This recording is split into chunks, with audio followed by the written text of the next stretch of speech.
Today on Pepp Talk, the Virginia gubernatorial tight race finally ended as of last night, and President Biden had apparently fallen asleep at a UN climate change conference.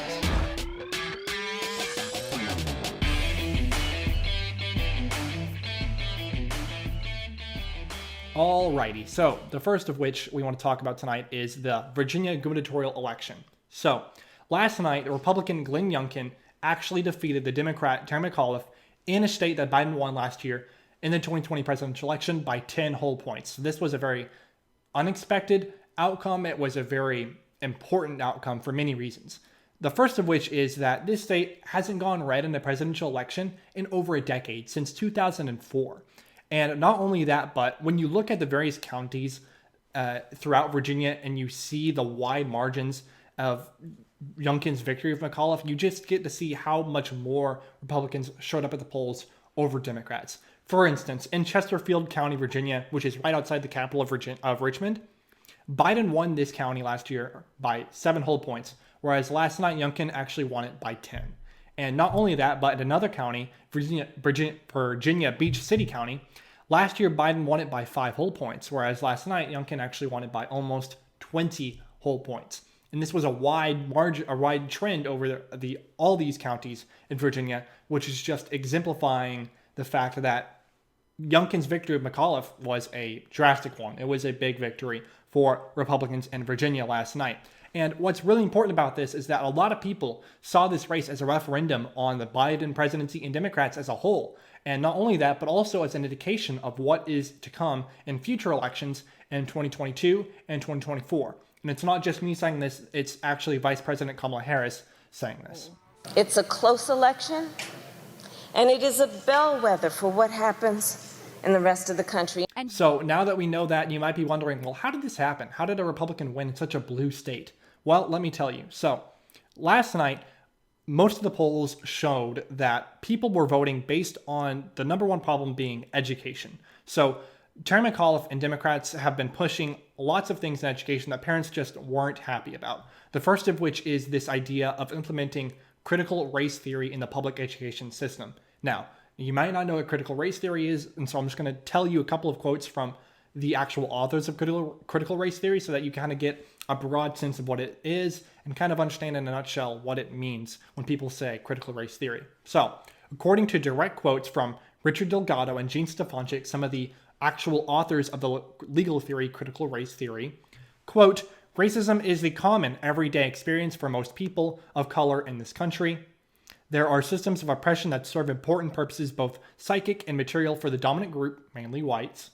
Race and races are a product of social thoughts and relations," meaning that they're totally construed by whites. "And minority status brings with it a presumed competence to talk about race and racism," basically meaning that if you are a person of color, only you can talk about racism in a distinguished way, basically.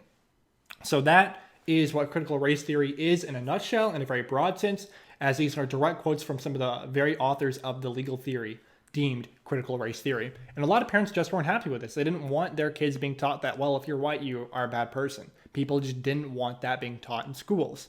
Not only that, but Terry McAuliffe has just said a lot of very interesting quotes over the past couple of days regarding public education and parents' role in their kids' education.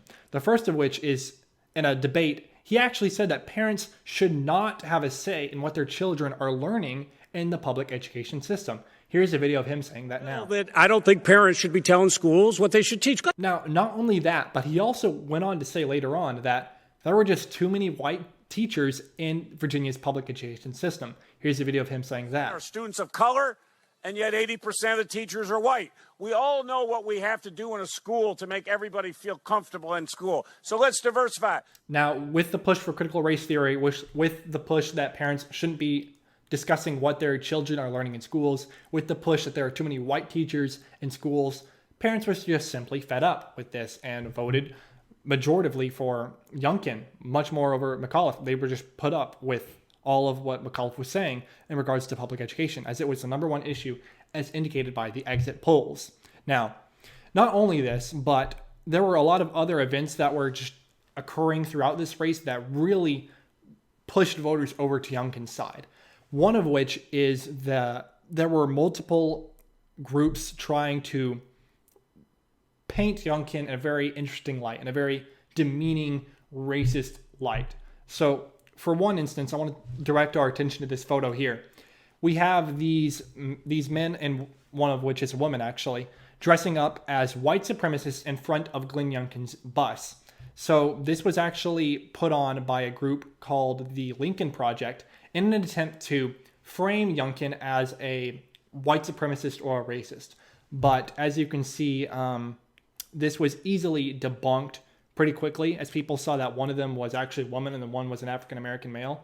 So it was very easy to tell that these weren't actual white supremacists, even though they were dressed up to look like they were. And once that was very easily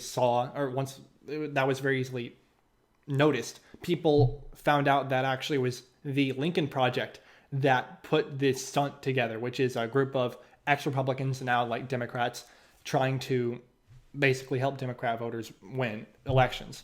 And last night they came out with a letter saying, yeah, that was us. We did that. So that was one issue that people just didn't like to see about McAuliffe, and the fact that there were these supporters of McAuliffe dressing up as white supremacists to try and make Youngkin look like he's a white supremacist himself, even though he's quite clearly not. And not only that, but what was also interesting is there was a second similar event to this. Last night, actually, there was a picture at a Youngkin rally of a man, presumably, wearing a Confederate flag blue jean jacket. And here's the picture I have here on screen. And what's really interesting is that people were able to quickly notice that the jacket looked kind of fake. As you can see, it's very clean, it's pressed. It looks like almost the Confederate flag was just sewn on very recently, maybe even a couple of hours before the rally itself. And not only is that something of importance, but the fact that the white supremacist thing just happened a couple days before, people were already skeptical of this. And not only that, but the fact that the media didn't ask who this person was. There's no photo or video of this man's face. There's no recollection of people asking him his name, or no one even knows who this guy is. And so that, in tandem with the fact that there was just a group of white supremacists put up by another group to make it look like Youngkin was a white supremacist, people just simply weren't believing that this was real. People thought that, well, maybe this guy was put up by another group, or maybe by the Lincoln Project again themselves. And that has yet to be debunked. So stunts like this and others basically just pushed a lot of voters over to Youngkin's side. And to kind of further this point, if you look at all of these pictures here I'm going to put on screen, this guy in this Confederate jacket, he just somehow managed to put his back to the fencing where the media all were, where all their cameras were. He knew just where to go, and his face is not shown in any of the pictures.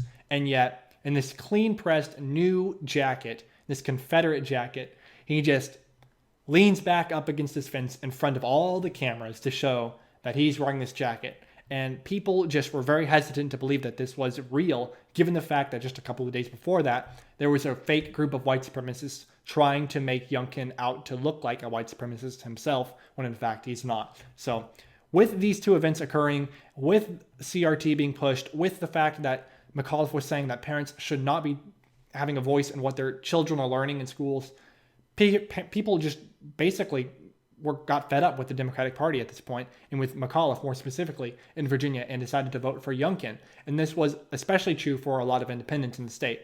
And that's what essentially led to Youngkin's victory. Now, what's really important about this, as I said before, is that this was a referendum on the Biden presidency and Democrats' work as a whole this year. And not only that, but it's also an indication of what's to come in 2022 and 2024, as indicated by Vice President Kamala Harris. And so people are looking to this race as what is going to happen in the future. And if that's the case, it does not paint a very good picture for Democrats in the future. And we're going to have to see how it influences their behavior in the future, and that of the Republicans in the future, with Youngkin not tying himself to Trump, but instead to cultural issues and fighting for what people care about. And with that being said, I'd actually like to move on to our next story.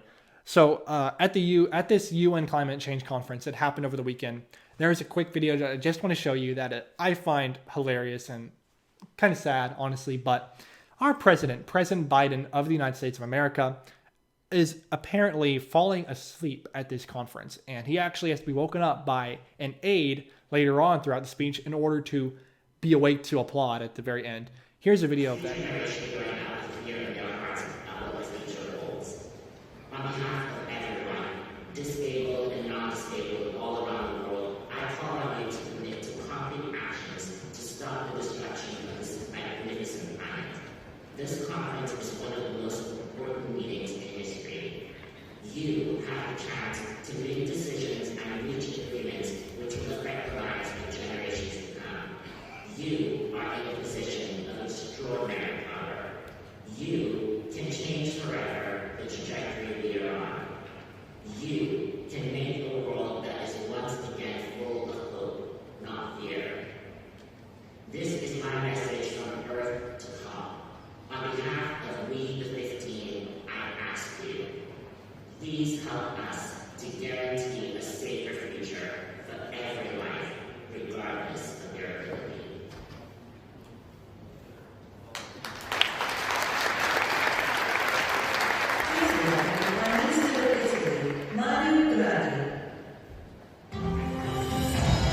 So there you have it. Biden had apparently dozed off during this climate change conference and had to be woken up by one of his aides in order to applaud on time for the end of the speech. And I don't know. It just kind of goes, I don't know. I don't really have much to say about it other than it's interesting to see that our president is falling asleep at a UN climate change conference. But there you go. Take with it what you will. I hope you enjoyed tonight's episode. Thank you so much for watching. I'll see you all next week on Pepp Talk. Bye-bye.